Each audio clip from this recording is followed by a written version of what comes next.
নতুন সংস্করণ, রাতের অতিথি। রাত প্রায় ৩টা। আমার ল্যাপটপে একটি জরুরি প্রজেক্টের কাজ শেষ করার চেষ্টা করছিলাম।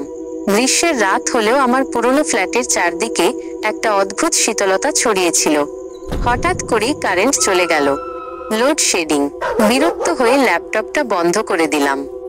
বাইরে ঝিঝি পোকার একটানা ডাক আর জানলার কাছে একটা পুরনো আম গাছের পাতাদের মর্মর শব্দ ছাড়া আর কোনো আওয়াজ নেই। আমি উঠলাম।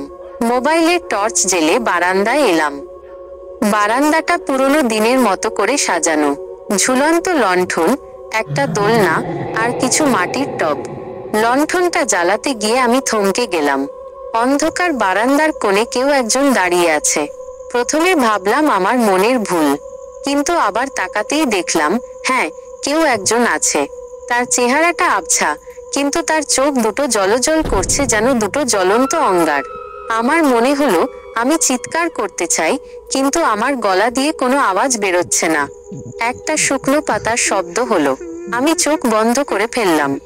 যখন চোখ খুললাম, দেখলাম বারান্দার কোণে কেউ নেই। একটা স্বস্তির নিঃশ্বাস ফেললাম। ভাবলাম পুরোটাই আমার মনের ভুল, কিন্তু লণ্ঠনটা জ্বালাতে গিয়ে আবার চমকে উঠলাম।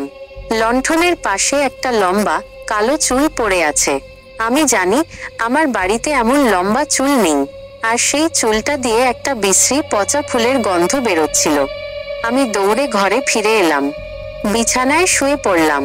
নিজেকে বোঝানোর চেষ্টা করলাম যে এটা একটা দুঃস্বপ্ন, কিন্তু আমার কানের কাছে একটা ফিসফিসানি শুনতে পেলাম, তুমি আমাকে দেখতে পাচ্ছ? আমি আবার চিৎকার করতে চাইলাম, পারলাম না। আমার সারা শরীর থরথর করে কাঁপছে। আমার মনে হলো আমি কোনো এক অদৃশ্য শক্তির জালে আটকে আছি। বিছানা থেকে উঠতে পারলাম না। আমার মনে হলো যদি আমি বিছানা থেকে নামি, তাহলে সেই শক্তি আমাকে জাপটে ধরবে। ফিসফিসানিটা আরো স্পষ্ট হলো, আমি তোমার সাথেই আছি। আমার মাথার মধ্যে একটা ভয়াবহ চিন্তা এলো, এই বাড়িতে আমি একা নই। আমি আর সহ্য করতে পারছিলাম না। আমি আমার চোখ বন্ধ করে ফেললাম। তারপর আর কিছু মনে নেই। সকালবেলা যখন ঘুম ভাঙল, তখন মাথার যন্ত্রণায় মরে যাচ্ছিলাম। উঠে দেখলাম ঘরে সবকিছু ঠিক আছে। লণ্ঠনটা বারান্দায় পড়ে আছে, কিন্তু চুলটা নেই। আমি স্বস্তির নিঃশ্বাস ফেললাম। ভাবলাম এটা একটা দুঃস্বপ্ন ছিল। কিন্তু বারান্দায় যেতেই দেখলাম লণ্ঠনটার পাশে একটা লম্বা কালো চুলের গোছা পড়ে আছে, আর আমার ল্যাপটপের ওপর একটা চিরকুট।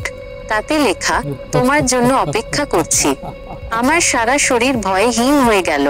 আমি বুঝতে পারলাম এটা কোনো দুঃস্বপ্ন ছিল না, এটা একটা বাস্তব। আর সেই জিনিসটা এখনো আমার সাথে আছে। সেই দিনের পর থেকে প্রতি রাতে সেই ফিসফিসানি আমাকে তাড়া করে ফেরে, যেন সে আমার রাতের অতিথি, যাকে আমি চাইলেও বিদায় জানাতে পারি না।